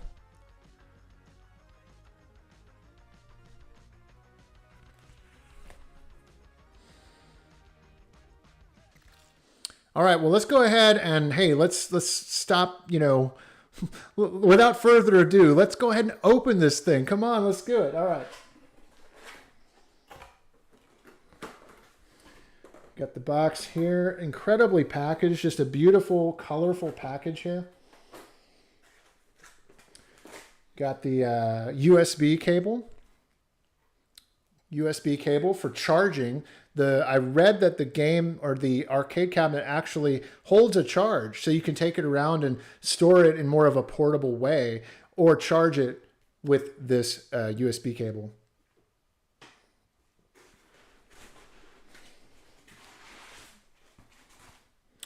Nice little styrofoam there. Oh, here it is. Here is the beaut. Oh my goodness, look at this thing. I'm going to put this box down over here.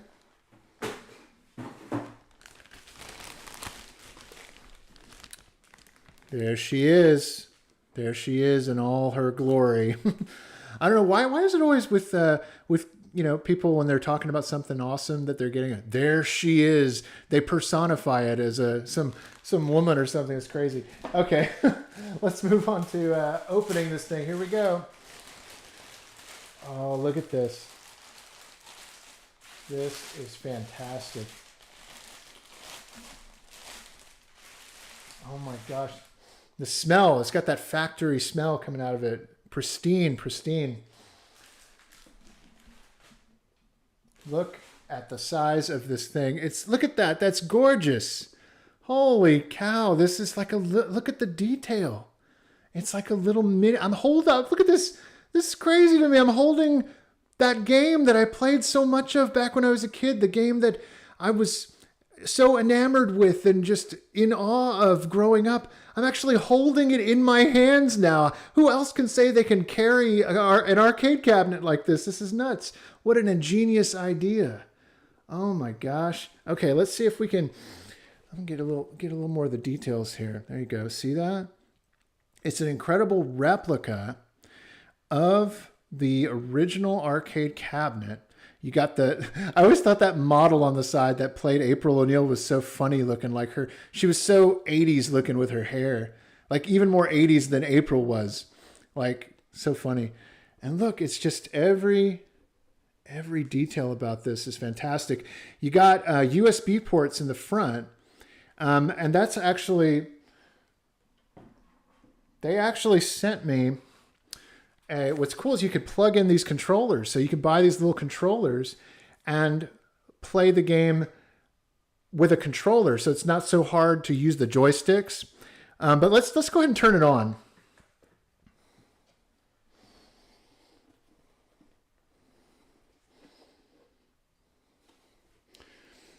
All right, we're going to turn it on for the first time.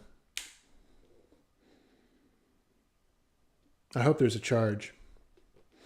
Oh no, does it not come with a charge? Oh, okay. Bear with me, I'm going to plug it in. That was anticlimactic.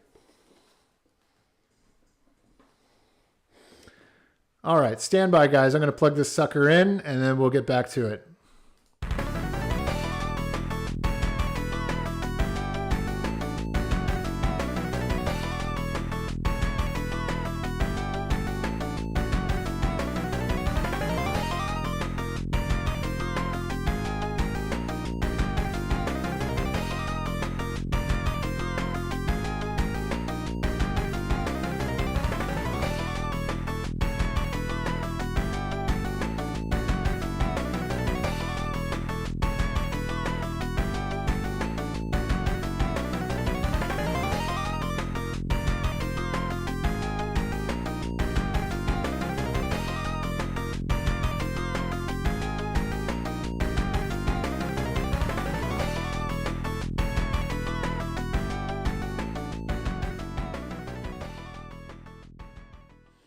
Okay. Hey, we're back and we got the arcade cabinet plugged in. If you're just now joining me live, we're doing a live stream entire show. We're going to be doing this weekly where we do three, four different topics every week on the My Retro Life live stream. Definitely make sure you tune in. We are in the middle of our unboxing of a Ninja Turtles arcade cabinet, quarter arcade cabinet from Numbskull Games.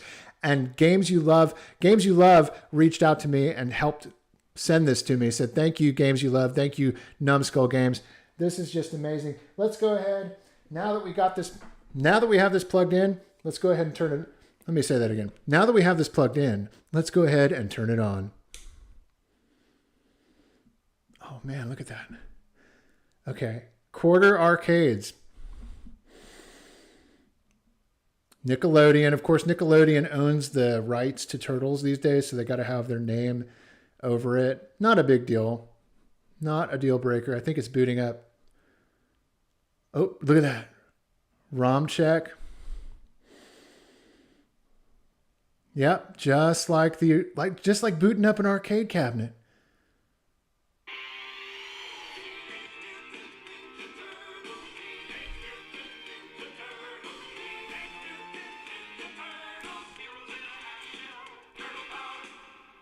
Oh my gosh, this is so cool. Look at this thing. I'm a kid. I'm a kid again. Oh, the volume is great coming out of this. This is so cool. This is so cool. Okay, I'm going to put it down for a second, and then I'm going to change my camera angle. Stand by. We're going to take a closer look at this thing.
All right, guys, let's see. Let's go ahead and try this out. Can you hear me okay? Check, check, 1, 2.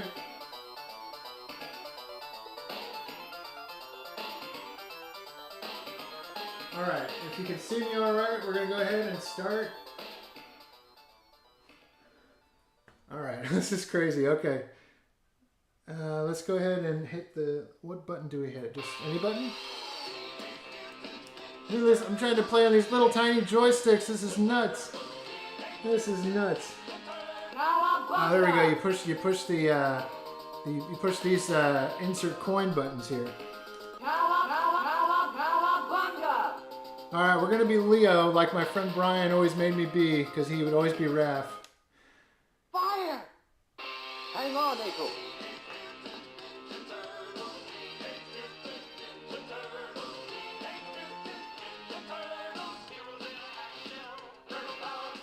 Yeah, that looks a little bit better, right? You can't really see the screen too well. Let me see if I can adjust it. That's a little better. Alright. Here I am trying to... It's funny because I'm actually able to do this. It's difficult playing on the joysticks, but that's why you get the little controller to help you get it. Oh, that's so cool.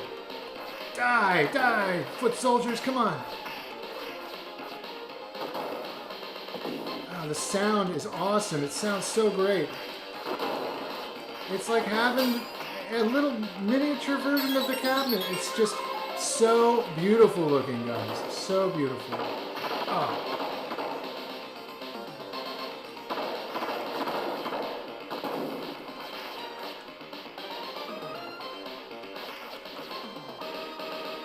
I mean, the little details and the way the joystick feels so good. And, you know, obviously you don't want to be too hard on it, but I also don't feel like it's going to break. It feels like it's made from really great materials. And I'm absolutely terrible right now playing at this angle. I never would have thought in a million years that little boy you saw in that clip playing the game, the full-size arcade cabinet, I never would have thought over 30 years later I would own and have that cabinet a quarter of the size. Like somebody took a shrink ray and just... Gosh, it's crazy.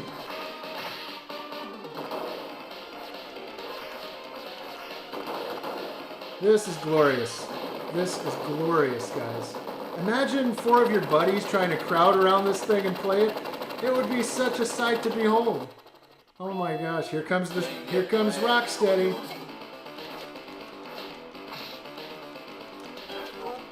Say your prayers, Doidles.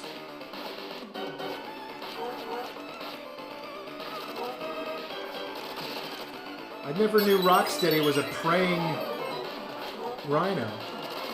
Okay, come on, take him out, take him out. Definitely not as fun without a buddy, but man, what a great little thing to have. This is how I want all of my arcade cabinets. I wish they would release, imagine like them shrinking down the Space Harrier cabinet. I'm talking about the one you sit in. You could maybe have your dog, your little Chihuahua dog get inside it. You know, arcade cabinets for babies. This is fantastic. This is just amazing. Hey, Super Chat. Definitely want to shout you out here in a second. Bear with me, guys. We'll be right back.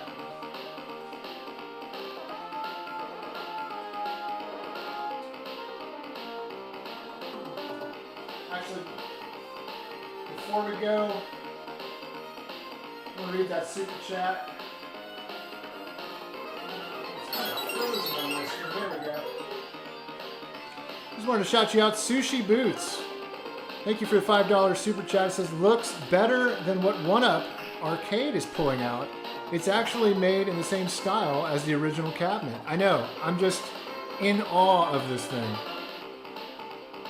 All right, we're gonna switch back over to the camera angle. Y'all bear with me, going back to standby. I'll be back in a moment.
There you go.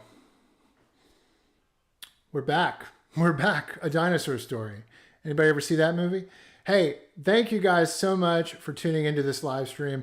This thing is incredible from Arcade 1UP. No, it's actually not from Arcade 1UP. I can't say that. Let me start that over. Thank you guys so much for watching this live stream. My Retro Life Live coming at you. And we just took a look at this unboxing of this quarter size arcade cabinet from Quarter Arcades, Numbskull Games. What a beautifully designed thing. Let's take another look at this thing in action as it's on. Look at that. You get the incredible cabinet art recreated so faithfully. This is just so good, guys. I love it. And I could not be happier that they sent me this. So thank you again, Numbskull Games. Fantastic. Hey, if you guys really could do me a favor and hit that like button, thank you so much for tuning in. This has been an awesome experience for me. If this is the first time you have experienced this channel before, please do be sure to hit that subscribe button. It really means a whole lot to me that anybody watches this channel, because so much of what I put out there is so personal to me. And it's a passion project. It's such a passion project. Thank you guys so much for being here. This has been so much fun. And I'm just thrilled. I'm thrilled that so much love and affection is being put on old classic arcade cabinets like this. Numbskull has created a bunch of other ones too. There's a Space Invaders cabinet and more to come. I'm going to have to get the Turtles in Time cabinet or something like that. That's a beauty. That's a beauty too. But guys, this has been an experience. Once again, we'll take a look at the a better picture here of that cabinet. Here we go. Yeah, I mean, look at these guys. What an ingenious idea. What an incredible idea here. So cool. Definitely head on over to their website, quarterarcades.com. I believe it is. If it's not, don't hate me. Guys, thank you so much for tuning in. We're going to go ahead and wrap up this live stream with a Q&A. Before I call it quits and we end it, I want to end all these live streams with just any kind of questions you guys may have. I'm going to turn my attention over to the chat. Thank you guys so much for watching. I do appreciate each and every one of you. All right, looking at the chat right now, and let's see. Oh, thank you so much. Says love your video, says CMK. I see my amazing wife is still in the chat, staying up late with me. Thank you, honey. Thank you, honey. Thank you for being in the chat. You're the moderator. I see that. I forgot we made you a moderator. That's good. Yeah. Blastoise 91. How much are they? I'm not sure. You're going to have to head on over to their website for that information. Yeah, Turtles in Time. There's a Turtles in Time one. It's crazy. Can we get Aunt Michelle on sometime? I don't know. Maybe we can Zoom her in. You know, they're up there in New York. I'm down here in Texas. So I can't have her here in person, but maybe we can beam her in. And that would be so much fun to have Aunt Michelle on the stream talking about the old days and going over that. Would be fantastic. I would love to do that. So great suggestion. You're not the first one to suggest that actually. What's the name of the camera? I am using a Blackmagic Pocket camera, 4K Pocket. It's a great camera. Love it. Fantastic. How do you like the Atari 2600 Plus, I think is what you meant. The Atari 2600 Plus, Jeremy, is really fantastic. It's just like owning an Atari. I love the fact that Atari has even made this brand new console, re-released the original Atari in this HD format. There's new games coming out. It's so cool. If you're just now tuning in, we featured that on the channel in the live stream earlier. If you want to go back and watch this live stream, again, it's going to be available on Patreon. Patreon supporters get to look at all the archived live streams. So if you're just now tuning in and want to go back and watch the full uncut live stream before it hits the channel in edited format, definitely head on over to Patreon. Let's see, anybody else here Yeah, Blackmagic 4K Pocket. Yep, that's the one. Omega. Oh, thanks again for your super chat, Omega. That was awesome. I see Kevin Radigan, longtime viewer, says, will you be doing any more streams with Manny in the future? Yeah, I've already talked to Manny about doing more streams, and I'm going to fix this camera angle a little bit here. 1 second. There we go. That's the one. I've already talked to Manny, and Manny and I are going to do some live streams in the future. Yeah, we'll get Manny back on for some live streams. Let's see. Thoughts on Mega Man 11? Man, I could do a whole video on Mega Man 11, and I really should. I've already thought about what I would say and what I would talk about. So maybe in an upcoming stream, you will see a video. We'll do it live, just like we did tonight. That would be fantastic. Mega Man 11 video. Yes, Megan is my wife. When you see her in the chat, that is my wife, and she is our moderator for tonight. Thanks, honey, for doing that. We definitely needed a moderator. We had some clown in here earlier with a not so appropriate super chat. First reaction to Gygas. Yeah, I'm actually working on an Earthbound video. I'm working on it. Before I started doing the live stream idea with this new format, I was actually working on a new video that was all about Earthbound. So stay tuned. Cool, guys. Well, hey, it's been a long night. We've been streaming and doing this live show for quite a bit now. I'm going to go ahead and call it a night. You've seen it on the top of the chat the entire night. Help our friend beat cancer. Michael and Tara. Michael, longtime viewer of the show, and his wife, Tara, recently found out that she has stage 4 breast cancer, and she's battling that right now, guys. So our prayers are with her. Definitely be praying for her full healing and recovery. And definitely, if you can spare some, head on over to the link I have at the top pinned. It's a GoFundMe for Michael and Tara. Really, we're praying for you guys, and we know how difficult this season must be for you. What little we can help, I wish we could do more. But thank you guys so much for just being a part of this stream tonight. It's been awesome hanging out with you, really. Steven, Gunter, I see you. Just curious of your double schedule, your schedule to work on my Retro Life videos. How late are you getting to bed? Oh man, well see, that's the thing. That's kind of why I'm doing this new format where I basically produce the videos almost live, like I edit live and record a bulk of videos like this.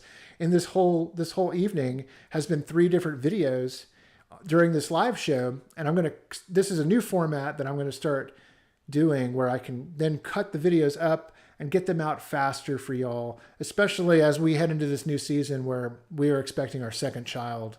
And so we're so excited for that. But I want to make sure we keep up with the videos, and this new format's going to help me do that. I really do think. I got to ask you guys, did you like this format? Did you enjoy experiencing the show like this in this way live with me as it happens? And do you want to see me continue to do this? As I said, you've all been a part of actual My Retro Life videos that are going to be a little more cut up from this live stream and then put on the channel. If you liked it, definitely let me know in the comments, because I'm excited. I really like this format. I'm a fan of this format, and I'm excited for what we can keep doing with it. I think it's fantastic. Thank you for your congrats. Yeah. Tyler, you did this live so effortlessly. That's why I thought it was taped. Oh, that's great. I'm glad you thought so. That's a huge compliment, actually. Thank you. Trust no one. Thank you for that compliment. I like it. Loved it. Yeah, I did. Yeah, it was cool. It was fun. Okay, cool. I'm glad you guys like it. Someone in here said it reminded him of an infomercial because it was so good. Oh, that's good. That's really good. I mean, it's difficult. It's difficult to do. I told Megan before I started this, I was like, oh man, this is going to sort of be like endurance for me. As you can tell, my voice is kind of fading a little bit, but it's a lot a lot of work going into it, and but I'm having fun, and that's what's important. And hopefully the quality shows. I always try to put out good quality stuff. Kevin, Tyler's so smooth. He makes live look taped. Man, thank you. Thank you. I'm glad y'all think that, seriously. And hopefully as I keep doing this, I'm only going to get better at it. I've never done like a live show. I've live streamed, but I've never like done a show like where I'm kind of live editing and going through segments and doing this sort of thing. So y'all are, witness to that for the first time. I appreciate you all being here and being a part of that. Okay. Yeah. It says, I didn't know you were streaming earlier. Yeah, that's good. I'm glad that the feeling is that it's so well produced that you didn't even know. Well, we're going to call it a night. It's super late, I think, probably like midnight here or later. You kind of get lost in a time tunnel here when you're doing this sort of thing. Thank you guys so much for being part of this first official My Retro Life live stream show. I don't know if I'm going to give it a fancy name or anything, but this is episode 1 and you've all been a part of it. I appreciate each and every one of you. I love hearing from you. I love talking to you guys in the chat and in the comments and just everything. Y'all are the best. And we're going to call it a night. Everybody have a blessed weekend coming up ahead. Play some games, spend some time with family, have fun, smile, and I will catch you next time.